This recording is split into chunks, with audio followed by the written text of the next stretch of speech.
Thiruvananthapuram general ആശുപത്രിയിലെ ചികിത്സാ പിഴവിൽ ശസ്ത്രക്രിയ നടത്തിയ ഡോക്ടർ രാജീവ് കുമാറിനെതിരെ പോലീസ് കേസെടുത്തു. IPC 336, 338 വകുപ്പുകൾ ചുമത്തിയാണ് എഫ്ഐആർ രജിസ്റ്റർ ചെയ്തത്. ശസ്ത്രക്രിയയ്ക്ക് മുൻപ് ഡോക്ടർ പണം കൈപ്പറ്റിയെന്ന് പരാതിക്കാരിയുടെ ബന്ധുക്കൾ ആരോപിച്ചു. സംഭവത്തിൽ വിദഗ്ധ സമിതി റിപ്പോർട്ടിന് ശേഷം ഉത്തരവാദികൾക്കെതിരെ കർശന നടപടി സ്വീകരിക്കുമെന്ന് ആരോഗ്യമന്ത്രി വീണ ജോർജ് വ്യക്തമാക്കി.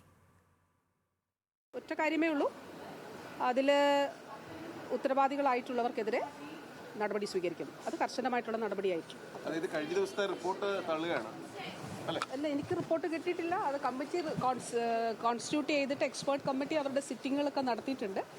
അപ്പോൾ അതിൻ്റെ അടിസ്ഥാനത്തിൽ ACSന് അവർ റിപ്പോർട്ട് സമർപ്പിക്കും. ഇപ്പോൾ റിപ്പോർട്ട് വന്നു. ഈ റിപ്പോർട്ട് അവർ പറഞ്ഞു 2023 ശേഷം ഒരു ചികിത്സയും ചെയ്തിട്ടില്ലെന്ന് പറയുന്നുണ്ട്. എന്നാൽ അതിനുശേഷം ചെയ്തിട്ടുള്ള, അതായത് ഈ രാജീവ് കുമാർ ഡോക്ടർ തന്നെയാണ് 2023 ശേഷം 2024 ഇതാ ഈ 2025 അടക്കമുള്ള മാസങ്ങളിൽ പല പ്രാവശ്യമായിട്ട് സുമയ്യക്ക് പല ബുദ്ധിമുട്ട് അനുഭവിക്കുന്ന ഭാഗമായിട്ട് ചികിത്സ നടത്തിയത്. പിന്നെ എന്താണ് ഈ റിപ്പോർട്ടിൽ 2023 ശേഷം സർജറിക്ക് ഒരു പ്രശ്നമില്ല എന്ന രീതിയിലാണ് ഈ റിപ്പോർട്ടിൽ കൊടുത്തത്. ഇത് വെറും വ്യാജമാണ്. ചന്തു ചന്ദ്രശേഖറുണ്ട് വിവരങ്ങളുമായി. ചന്തു, വിദഗ്ധ സമിതിയുടെ റിപ്പോർട്ട് കിട്ടിയാൽ മാത്രമേ പോലീസിന് ഇതിലൊരു തുടർ നടപടി സ്വീകരിക്കാൻ കഴിയുകയുള്ളൂ.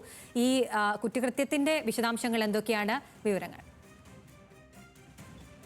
തിരുവനന്തപുരം ജനറൽ ആശുപത്രിയിലെ ചികിത്സാ പിഴവ് പരാതിയിൽ ഡോക്ടർ രാജീവ് കുമാറിനെതിരെ പോലീസ് കേസ് രജിസ്റ്റർ ചെയ്തു. IPC 336, 338 വകുപ്പുകൾ പ്രകാരമാണ് ഇന്ന് കന്റോൺമെന്റ് പോലീസ് കേസ് രജിസ്റ്റർ ചെയ്തത്. കഴിഞ്ഞ ദിവസമാണ് ഈ കാട്ടാക്കട സ്വദേശിയായ പരാതിക്കാരി സുമയ്യയുടെ ബന്ധു കന്റോൺമെന്റ് പോലീസ് സ്റ്റേഷനിൽ പരാതി നൽകിയത്. അതിന്റെ അടിസ്ഥാനത്തിൽ ഇന്ന് കന്റോൺമെന്റ് പോലീസ് സുമയ്യയെ വിളിച്ചു വരുത്തുകയും വിശദമായ മൊഴി രേഖപ്പെടുത്തുകയും ചെയ്യുകയായിരുന്നു. പക്ഷേ ഇത് സാങ്കേതികമായി ഒരു പരാതിയുടെ അടിസ്ഥാനത്തിൽ പോലീസിന് മൊഴി രേഖപ്പെടുത്താമെന്നല്ലാതെ തുടർ നടപടികൾക്ക് പോലീസിന് പരിമിതിയുണ്ട്. കാരണം ഡോക്ടർക്കെതിരെ നടപടി സ്വീകരിക്കണമെങ്കിൽ ഒരു മെഡിക്കൽ ബോർഡ് രൂപീകരിക്കേണ്ടതുണ്ട്. ആ മെഡിക്കൽ ബോർഡ് യോഗം ചേർന്ന് ഡോക്ടർ തെറ്റ് ചെയ്തിട്ടുണ്ടോ എന്ന് കണ്ടെത്തണം. ആ കണ്ടെത്തിയതിന് ശേഷം ആ റിപ്പോർട്ട് പോലീസിൽ സമർപ്പിക്കുകയും അതിൻ്റെ അടിസ്ഥാനത്തിൽ മാത്രമേ അത്തരം നടപടികളിലേക്ക് കടക്കാൻ കഴിയുകയുള്ളൂ. പക്ഷേ ഇന്ന് മൊഴിയിലും ഈ പരാതിക്കാരി ആവർത്തിച്ചത് ഡോക്ടറുടെ ഭാഗത്ത് ഗുരുതരമായ പിഴവ് സംഭവിച്ചിട്ടുണ്ട്, അതുകൊണ്ട് നടപടി വേണമെന്ന ആ പരാതി ആവർത്തിക്കുകയായിരുന്നു. മാത്രമല്ല, ബന്ധുക്കൾ ഡോക്ടർക്കെതിരെ ഗുരുതരമായ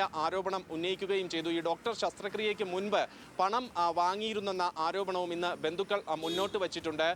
അതേസമയം ആരോഗ്യവകുപ്പ് മന്ത്രി വീണ ജോർജ് വ്യക്തമാക്കിയത് ഈ വിദഗ്ധ സമിതിയുടെ ഒരു അന്വേഷണം നടക്കുന്നുണ്ട്. ആ വിദഗ്ധ സമിതി അന്വേഷണ റിപ്പോർട്ട് കിട്ടിയാൽ ഉടൻ തന്നെ ഈ ഉത്തരവാദിത്തപ്പെട്ടവർക്കെതിരെ കർശന നടപടി സ്വീകരിക്കുമെന്ന് ആരോഗ്യവകുപ്പ് മന്ത്രിയും വ്യക്തമാക്കിയിട്ടുണ്ട്. എന്നാൽ പ്രതിഷേധവുമായും നിയമ നടപടികളുമായും മുന്നോട്ട് പോകാനാണ് പരാതിക്കാരിയും ബന്ധുക്കളും തീരുമാനിച്ചിരിക്കുന്നത്. ഉടൻ തന്നെ DMOയ്ക്കും ആരോഗ്യവകുപ്പ് ഡയറക്ടർക്കും പരാതി നൽകും. മാത്രമല്ല, ഇതിലെ പ്രതിഷേധങ്ങൾ കടുക്കുന്ന ഒരു സാഹചര്യമുണ്ട്. ഇന്ന് DMO ഓഫീസിലേക്ക് നടപടി ആവശ്യപ്പെട്ട് SDPI മാർച്ചും സംഘടിപ്പിച്ചിരുന്നു.